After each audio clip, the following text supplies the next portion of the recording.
Hello everyone, কেমন আছো তোমরা সবাই? আশা করি তোমরা সবাই ভালো আছো। আর আমার এই চলে যাচ্ছে দিনগুলো। তো বন্ধুরা, আজকে তোমাদের সাথে দুটো রেসিপি শেয়ার করছি। গরমকালে এরকম হালকা পাতলা রেসিপি সবারই প্রায় ভালো লাগে খেতে, আমাদের তো খুবই ভালো লাগে। তো প্রথমে আমি একটু সজনে ডাঁটার তরকারি করব। এর মধ্যে কড়াইতে সাদা তেল দিয়ে পাঁচফোড়ন আর শুকনো লঙ্কা দিয়ে দিলাম ফোড়নে, আর একটু লাল আলু আর এমনি আলু আর সজনে ডাঁটা দিলাম, দিয়ে এগুলোকে একটু ভেজে একটু নাড়িয়ে একটু হলুদ দিলাম, পরিমাণ মতন হলুদ দিয়ে এবার লবণ দিলাম, পরিমাণ মতন লবণ দিয়ে আর একটু ছোট্ট দেখে একটা টমেটো দিয়ে ভালো করে এটাকে কষিয়ে নিতে হবে।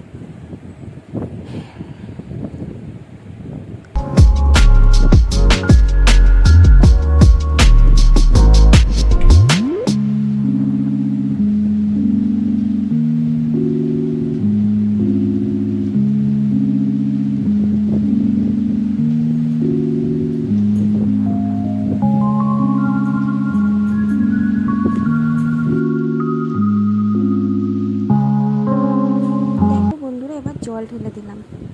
জল পরিমাণ মতন জল দেবে, বেশি একটা ঝোল হবে না, একটু মাখা মাখা হবে তরকারিটা।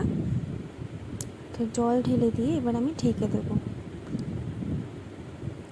তারপরে 5 থেকে 7 মিনিট পর ঢাকনা তুলে আবার একটু নাড়ি আবার ঢেকে দিলাম। এবার পাশে কড়াইতে আমি কড়াইটাকে গরম করে সাদা তেল দিয়ে দিলাম, কারণ এপাশে হবে রুই মাছ দিয়ে পটল আলু ঝোল পাতলা। তো বন্ধুরা, এই গরমে কিন্তু এরকম পাতলা ঝোলই সবার ভালো লাগে, তাই না বলো? তো আমি তেল দিয়ে কড়াইটাকে গরম হতে দেবো। তেলটা গরম হয়ে গেছে। এবার আমি এক এক করে মাছটাকে দিয়ে মাছটা ভেজে নেব।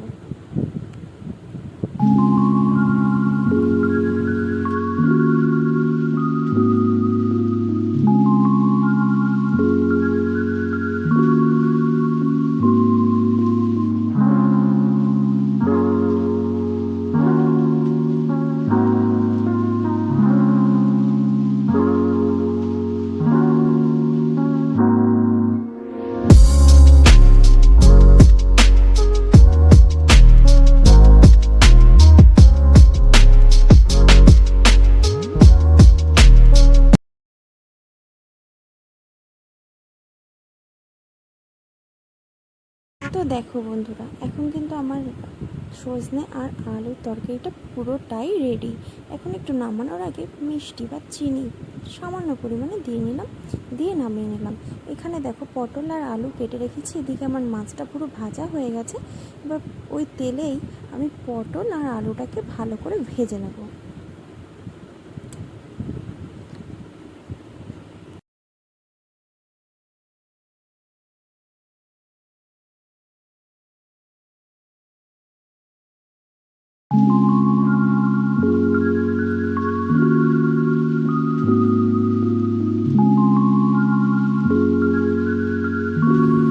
আমার কিন্তু পটলটা আর আলুটা লাল লাল করে ভাজা হয়ে গেছে। পটল আর আলুটা তুলে নিয়ে আমি তার মধ্যে একটু তেল দিয়ে দিলাম, আর কালো জিরে ফোড়নে দিয়ে বেটে রাখা আদা আর কাঁচা লঙ্কা আর টমেটোটা দিয়ে দিলাম, আর ওই বাটিটা ধুয়ে একটু জল দিয়ে নিলাম। এবার আস্তে আস্তে গুঁড়ো মশলাগুলো দিয়ে নেব। হলুদ গুঁড়ো, ধনে গুঁড়ো, লঙ্কা গুঁড়ো সামান্য, আর জিরে গুঁড়ো দিয়ে, আর হ্যাঁ, লবণটা দিয়ে ভালো করে ঢেকে ঢেকে আমি মশলাটাকে কষিয়ে নেব। হ্যাঁ বন্ধুরা, মশলাটা কিন্তু ভালো করে কষিয়ে নিতে হবে, নাহলে কিন্তু তরকারিটা ঠিক ভালো লাগবে না খেতে। আমরা এটাই সবথেকে বেশি ভুল করি রান্নার ক্ষেত্রে, মশলাটাকে ভালো করে কষাই না। মশলাটা কিন্তু আঁচ কমিয়ে ভালো করে ঢেকে কষিয়ে নিতে হবে। আর যখন দেখবে এই যে তেল বেরিয়ে যাচ্ছে, দেখেছো? যখনই দেখবে এই যে তেলটা আস্তে আস্তে বেরিয়ে যাবে, তখনই মশলা কষা পুরো পারফেক্টভাবে হবে। তো দেখেছো আমার মশলাটা কষানো হয়ে গেছে। বাট পটল আর আলুটা ভেজে রাখা সেটা দিয়ে দিলাম, দিয়ে এটাকে ভালো করে কষিয়ে নেবো। একটু কষিয়ে তারপর জল ঢেলে দেবো।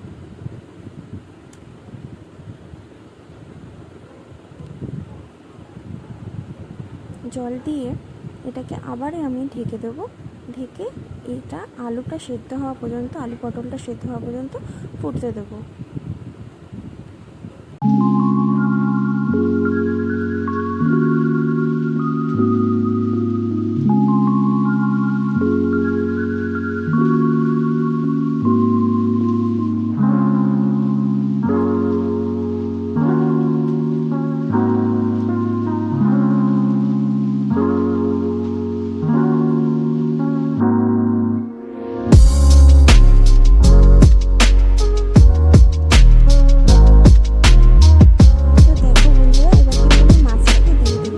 মাছটাকে দিয়ে আমি কিছুক্ষণ ফুটিয়ে নেব ঢেকে। তারপর নামানোর আগে আমি গরম মশলা দিয়ে মাছটাকে নামিয়ে নেব।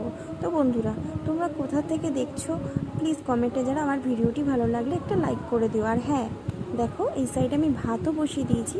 আমার ভাতও পুরোই কমপ্লিট হয়ে গেছে। আমার রান্না আজকের মতন এইটুকুই। তো বন্ধুরা, আমি রান্না করে গ্যাসটাও মুছে নিলাম। টাটা।